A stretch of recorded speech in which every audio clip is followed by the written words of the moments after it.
खुलुमबाय लोगोफोर, नोंथांमोनखौ एनबि ब्रह्म चेनेलाव गोजोन फुंबिलिनि बयनिसिमबो गाहाम हामलायथि बावहरग्रोनाय जाबाय। आं दिनै नोंथांमोननि सिगाङाव दिनैनि सानसेनि फानजामुथिखौ फरायथिनो लादों। आसा खालामो नोंथांमोना भिडिअखौ नायना मोजां मोनगोन।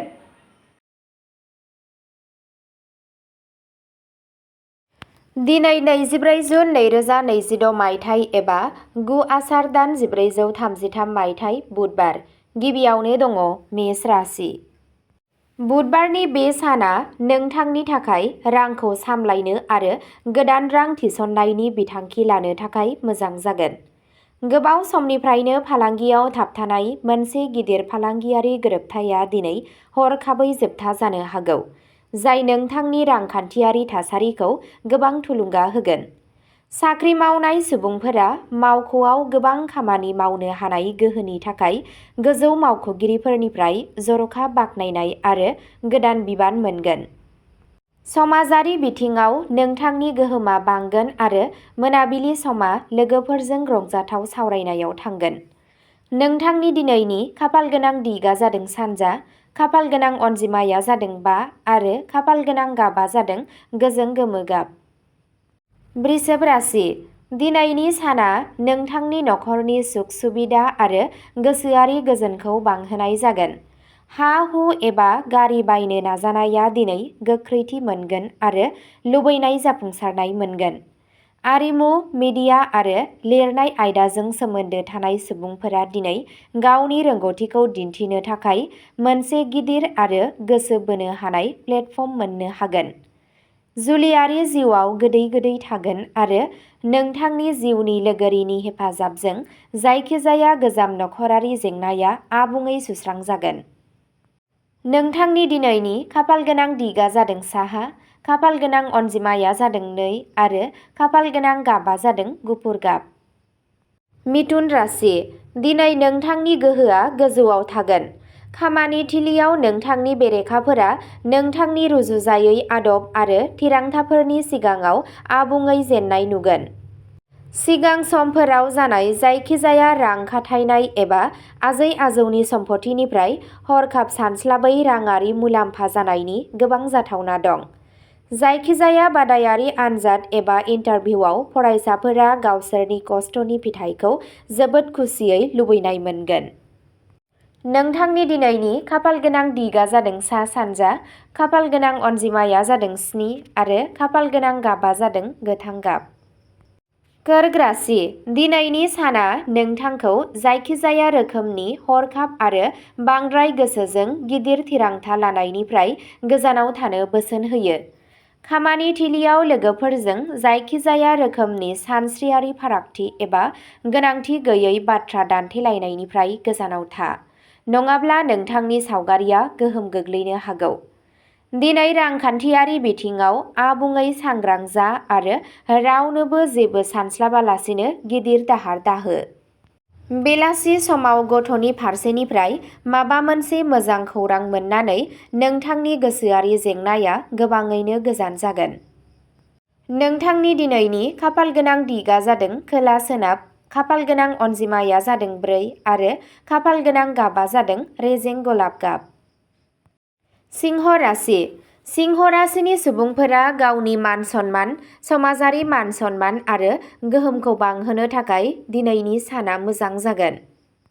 राजखान्थि एबा खुंथायारि मावमिनजों सोमोन्दो थानाय सुबुंफोरखौ दिनै गोजौ मासि एबा मोनसे गिदिर आफादारि बिबान होनो हायो। फालांगियारि नोजोरजों नायोब्ला दिनैनि साना मोनसे गिदिर टार्नअभार जागोन, जाय नोंथांनि बेंक बेलेन्सखौ जोबोद गोख्रों खालामगोन।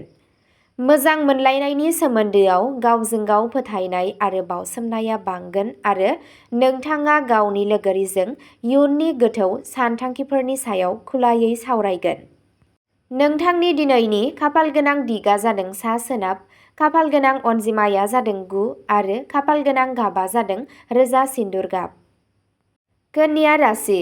दिनैनि साना नोंथांनि जिउ राहा आरो जिउ खुंनायनि राहायाव मोजां सोलायनाय लाबोनो थांगासिनो दं। जाय थागिबि सुबुंफोरा गोबाव समनिफ्रायनो गोदान साख्रि एबा लुबैनाय ट्रेन्सफार नागिरगासिनो दं, बिसोरनि नागिरनाया दिनै मोनसे गिदिर कम्पानिनिफ्राय गोजोनथाव जासिनायजों जोबनो हागौ। बिजिरसालि एबा जायखिजाया गोजाम आयेनारि दान्थे-बिदान्थेयाव दिनै नोंथांनि फारसे फैनायनि गोख्रों जाथावना दं। सावस्रिनि बिथिङाव जानाय उसुबिदाया दिनै आबुङै जोबगोन आरो नोंथाङा गोहो मोनगोन।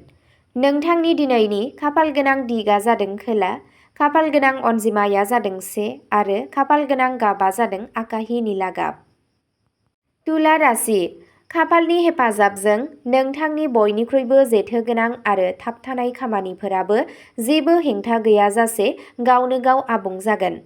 जुदि नोंथाङा गोजौ सोलोंथाइ एबा माबा मोनसे थि बिजिरसं हाबानि थाखाय गुबुन हादोरनि फसंथानफोराव मुं थिसननो नाजादोंब्ला, दिनै नोंथाङा बैनिफ्राय मोनसे मोजां इमेल मोननो हागौ।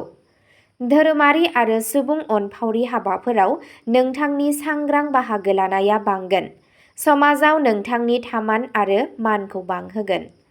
फालांगियाव गोदान भिआइपि बायग्राफोर दाजाबदेरनायजों मुलाम्फानि ग्राफआ गोख्रैयै गोजौथिं थांगोन। नोंथांनि दिनैनि खाफालगोनां दिगआ जादों सोनाब, खाफालगोनां अनजिमाया जादों 6 आरो खाफालगोनां गाबआ जादों सिलभार गाब। वृश्चिक राशि, दिनै नोंथांखौ सांग्रांथि होदों दि गावनि सानफ्रोमबोनि रुटिनखौ आबुङै आब्रुथि गोनां लाखि आरो गावनि सावस्रिनि फारसे सांग्रांथि गैयै जानो नाङा। गारि सालायनाय समाव गोख्रैथि सिमाखौ गोख्रोङै मानिना सोलि आरो गावखौ हाथाइ एबा जायखिजाया खैफोद गोनां सर्टकाट रां थिसननायनिफ्राय आबुङै गोजानाव लाखि। खामानियाव नोंथांनि माखासे आन्दोनि बेरेखा नोंथांनि आन्दोआव फाव फान्दायनो साहस खालामनो हागौ। बेनिखायनो नोंथांनि सानथांखिफोरखौ आबुङै आन्दोआव लाखि। बेलासियाव न'नि गेदेरफोरजों जिरायनानै रायज्लायनाया गोसोखौ गोजोन होगोन आरो गोजोन मोनगोन। नोंथांनि दिनैनि खाफालगोनां दिगआ जादों खोला-सानजा, खाफालगोनां अनजिमाया जादों 3 आरो खाफालगोनां गाबआ जादों रोजा मै गाब। धनु राशि, हाबा जानाय जिउ, गावजों गाव बुजिलायनाय आरो बाहागोदारि फालांगिनि नोजोरजों दिनैनि साना नोंथांनि थाखाय साबसिन आरो जारिमिनारि फिथाय जागोन। जुदि थांनाय गोबां साननिफ्राय बिसि-फिसायजों माबा सानस्रियारि दावराव-दावसि एबा जानथाय दंमोन, अब्ला दिनै गावजों गाव रायज्लायनायनिफ्राय आबुङै जोबस्रांगोन।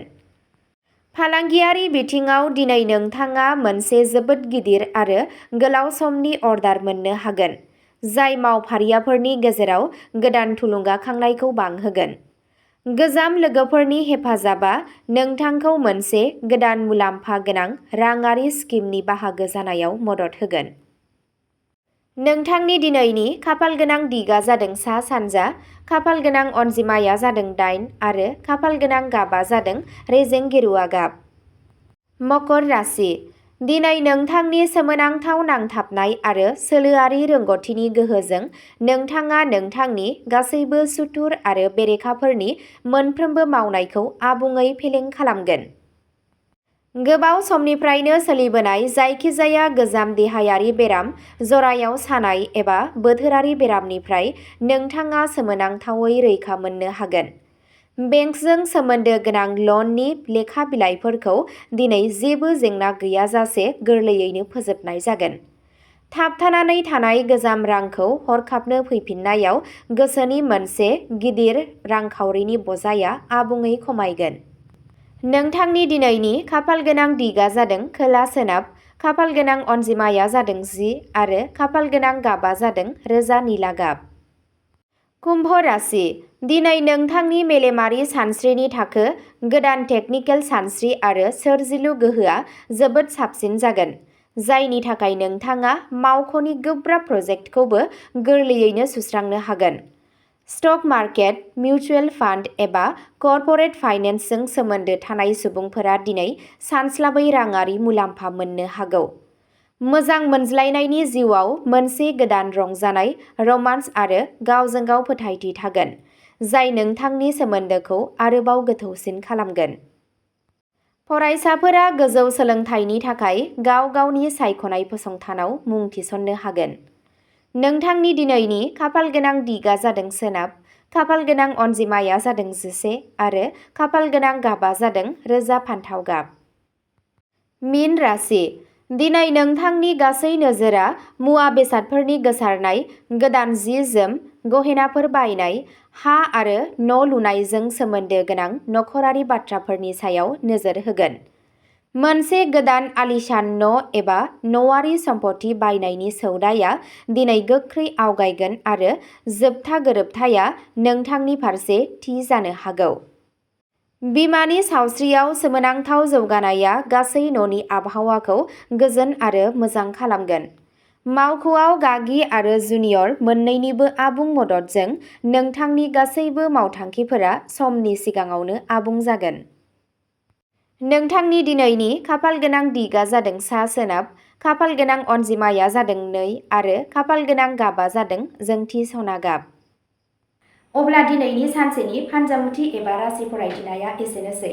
नोंथांमोनहा सानफ्रोमबो फुंबिलि समाव बेबादिनो सानसेयारि फानजामुथि नायनो गोसोब्ला चेनेलखौ साबस्क्राइब खालामनानै लादो आरो भिडिअखौ नायनानै मोजां मोनदोंब्ला अन्नानै लाइक, शेयार आरो कमेन्ट खालामनानै होनो दाबाव। गोजोन्थों।